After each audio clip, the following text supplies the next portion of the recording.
Hey everyone, this is just a quick video. I'm here on Saturday afternoon. I'm getting ready to do a Hamilton and Burr tour, and it's a little rainy this afternoon, but I thought I would just do a quick video for you of 7 things within 1 block about Alexander Hamilton. So this is Broadway and Park Place. That's the entrance to City Hall Park where I am, and you can see the fountain over here.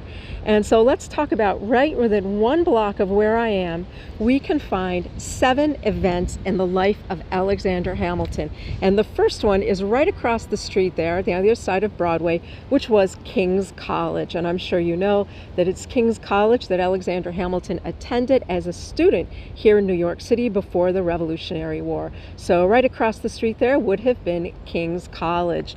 Now behind me, where the City Hall fountain is where the Sons of Liberty used to meet, and this is where you would have seen Hamilton along with the members of the Sons of Liberty like Hercules Mulligan and Alexander McDougall, John Lamb, Isaac Sears, Marinus Willett. They would all set up a platform here, and they would wind up the people in the town, and they would go around and engage in all kinds of mischief around the town, like dragging loyalists through the commons, or even hanging them up by the seat of their pants on something called the Liberty Pole. And speaking of protests with the Sons of Liberty, right here in the intersection in front of me is where Alexander Hamilton, when he was a student at King's College, stopped 100 members of the New York Sons of Liberty who were on their way to get Miles Cooper, a very ardent loyalist, and punish him for a broadside that he wrote critical of the Sons of Liberty in New York.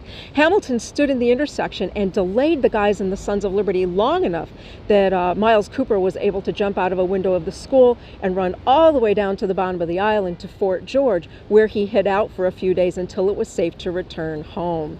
Now, just to the south of us here, about a block away, is St. Paul's Chapel. And it was at St. Paul's Chapel where Alexander Hamilton attended services as a young student, and that would be off in the distance there. Kind of hard to see where I am now. It was St. Paul's Chapel where Alexander Hamilton, as a student, attended services in the morning, and it is also where he drilled with other students from King's College when they were getting ready to go into the service to fight in the Revolutionary War. So that would be St. Paul's Chapel, and you're going to be able to see that in a moment. As soon as I come out of the fence here, you will be able to see St. Paul's Chapel there in the background. Let me enlarge that. So that's St. Paul's Chapel right on the other side of the light. And so young Hamilton decides to fight in the Revolutionary War, of course, and that brings us back here to the Commons, where on July 9th, 1776, Hamilton heard the Declaration of Independence read for the very first time. He was a young captain under Washington's command, and along with the rest of the service, heard the Declaration of Independence read. And you might know that after the Declaration of Independence was read, hundreds of Sons of Liberty stormed down the Broadway here. Let me come back out. Down to the tip of the island, where they destroyed a statue of King George III. Now back to St. Paul's Chapel over there. And behind the church is the graveyard, and buried in the graveyard is George Eaker, who is the man who killed Hamilton's son Philip in a duel in 1801. He's buried in the graveyard.